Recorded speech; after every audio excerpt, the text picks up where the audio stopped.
Imagine this. The CEO of one of America's most iconic companies, Ford, just dropped a bombshell that's shaking up the political and economic world. He's calling for President Trump to resign over tariffs that he claims could destroy America. Sounds dramatic, right? Well, buckle up, because today we're diving deep into what's really going on behind the scenes, why Ford CEO is sounding the alarm, and what this could mean for your wallet, your job, and the future of the U.S. economy. Ford and General Motors are facing more than just business challenges. They're staring down a financial crisis that could shake the entire auto industry. Their CEOs, usually calm and reassuring, are now in full crisis mode, trying to navigate what might be the biggest disruption since the 1970s oil crisis. The threat? Tariffs. And not just any tariffs. Donald Trump is considering imposing up to 100% tariffs on vehicles and parts from Mexico and Canada. If enacted, this move could upend the supply chains that have supported the industry for decades. Ford CEO Jim Farley isn't sugarcoating it. He's calling the situation chaos. The potential fallout? Billions in lost revenue, skyrocketing costs, and a massive blow to competitiveness. The industry could see bankruptcies, widespread job losses, and an economic ripple effect that reshapes the entire auto market. This isn't just about business. It's a stark reminder of how fragile global trade can be. Political decisions can have sudden, far-reaching consequences, even for giants like Ford and GM.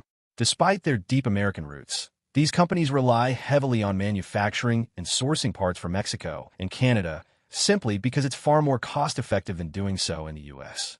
If these tariffs become a reality, the American auto industry could be headed for a major upheaval.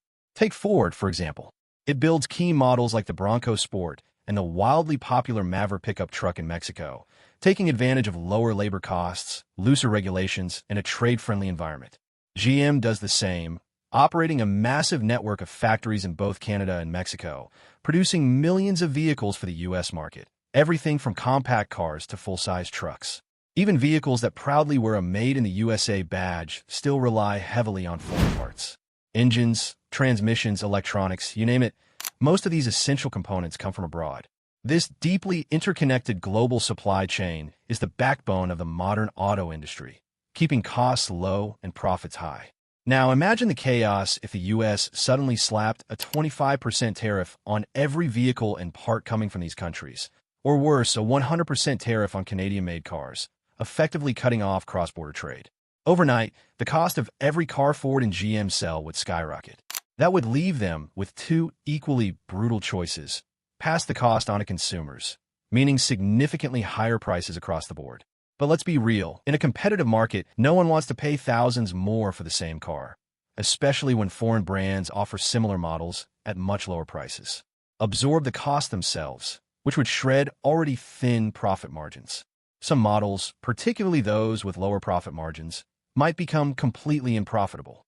That could force Ford and GM to make tough calls, shutting down plants, laying off workers, and even discontinuing some of their most popular vehicles. Either way, the impact would be massive, not just for automakers, but for American jobs, car buyers, and the economy as a whole. Foreign automakers like Toyota, Hyundai, Nissan, and BMW, with their more diversified global supply chains and greater reliance on domestic production, wouldn't feel the impact nearly as much. The very global supply chain that U.S. automakers depend on is also their biggest vulnerability, one that competitors are more than ready to exploit. Meanwhile, Ford and GM are trying to put on a brave face, discussing strategies to soften the blow. But Donald Trump, known for his disregard for diplomatic norms and his fondness for disruptive policies, has made his intentions crystal clear. He plans to impose a 25% tariff on all cars and auto parts coming from Mexico and Canada. And then, in a move that sent shockwaves through the industry, he went even further, threatening a staggering 100% tariff on Canadian-made vehicles. The USMCA trade agreement, which replaced NAFTA, was painstakingly negotiated to keep North American auto production running smoothly. While not perfect, it provided a stable, predictable framework that allowed automakers to make long-term investments and optimize operations. Originally, Trump postponed the tariffs for a month, supposedly in exchange for stricter border security measures for Mexico. But if these tariffs go into effect long-term, they would create a financial black hole in the U.S. auto industry unlike anything we've ever seen. And this isn't just about tariffs, it's about total uncertainty. And uncertainty, as any economist will tell you, is an industry killer. It stifles innovation, discourages investment, and ultimately leads to economic stagnation. Ford and GM aren't sitting back and hoping for the best. They're mobilizing their massive resources, leaning on their political connections, and working behind the scenes to fight these tariffs and protect their business. The stakes couldn't be higher. But the big question remains, will Ford and GM's efforts be enough to prevent disaster? GM, in a move that signals deep concern, is reportedly stockpiling vehicles, rushing to get as many cars and trucks into the U.S. as possible before the tariffs take effect. Meanwhile, Ford CEO Jim Farley has made 2 highly publicized trips to Washington in just the past 3 weeks, lobbying aggressively and urging policymakers to reconsider these potentially catastrophic tariffs. These are high-stakes meetings where the very future of the American auto industry is on the line. Both companies are also exploring the possibility of shifting production back to the U.S., but that's not a quick, easy, or cheap solution. Moving factories takes years to plan, build, and equip new manufacturing facilities. GM CEO Mary Barra, in carefully worded public statements, insists that the company has a strategy to offset up to 50% of the tariff's impact. But that lack of transparency is making Wall Street uneasy, sending GM and Ford's stock prices tumbling. And while all eyes are fixated on potential car tariffs, another silent killer is quietly eroding American automakers' profitability: Trump's new steel and aluminum tariffs. These measures, meant to protect domestic industries, are instead creating a ripple effect that's driving up costs across the automotive supply chain. Take Ford, for example. The company proudly claims that 90% of its steel comes from U.S. suppliers.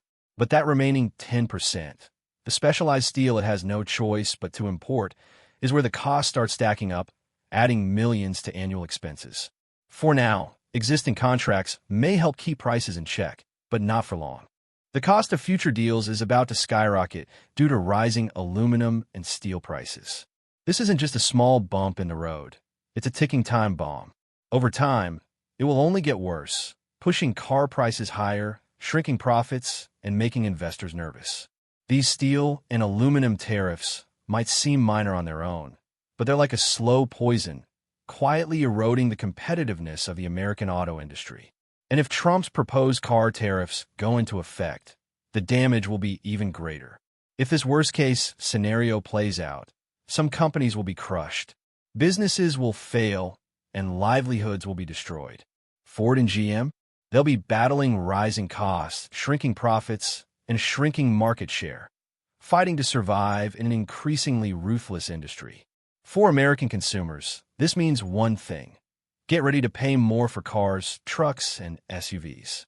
Auto suppliers will feel the pain of higher steel and aluminum prices.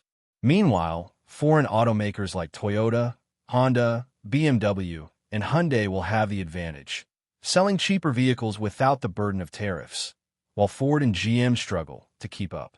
And what about U.S. factory workers? If, against all odds, production does return to the U.S., some jobs might come back, boosting local economies. But even then, automation will likely take many of those jobs, meaning the employment boom that's being promised may never fully happen. To make matters worse, weakened American automakers could open the door for Chinese electric vehicle companies. With government backing and cutting-edge technology, they could grab a major chunk of the U.S. market, cementing their presence while Ford and GM fight just to stay afloat. Trump's pitch is simple: bring auto jobs back to the U.S. and protect American workers. But the reality? Moving factories isn't quick or easy. It takes years, not months, and requires massive investments. Even if new plants do open, they won't necessarily create the same kinds of jobs as before. And let's not forget the global impact. Other countries won't just sit back and accept these tariffs. Retaliation is inevitable, leading to full-blown trade wars and counter-tariffs that could hurt American industries even further. In the end, the vision of a revitalized American auto industry might not play out the way it's being sold. The risks are high, and the consequences could be devastating. This tit-for-tat escalation of trade barriers isn't just a political chess match. It could push the world into a global recession, with devastating consequences for everyone. But the biggest risk of all? America's once mighty auto industry, once the envy of the world, losing its competitive edge. Instead of thriving, it could become isolated, inefficient, and unable to compete on the global stage. By imposing tariffs and stifling innovation, these trade policies could ultimately weaken the very industry they claim to protect. Instead of strengthening American automakers, they could leave them more vulnerable than ever before. Ford and GM, icons of American manufacturing, are staring down the biggest disruption in modern history. They're facing an existential crisis, one that could reshape not only their businesses but the entire automotive landscape. If Trump's tariffs go through, this isn't just about slightly higher car prices. This is about a seismic shift in the global auto industry, a transformation that could have lasting consequences for consumers, workers, and investors alike. For consumers, the impact is clear. Cars, trucks, and SUVs will become significantly more expensive. That means less purchasing power, and for many, the difficult choice of delaying or even foregoing a new vehicle altogether.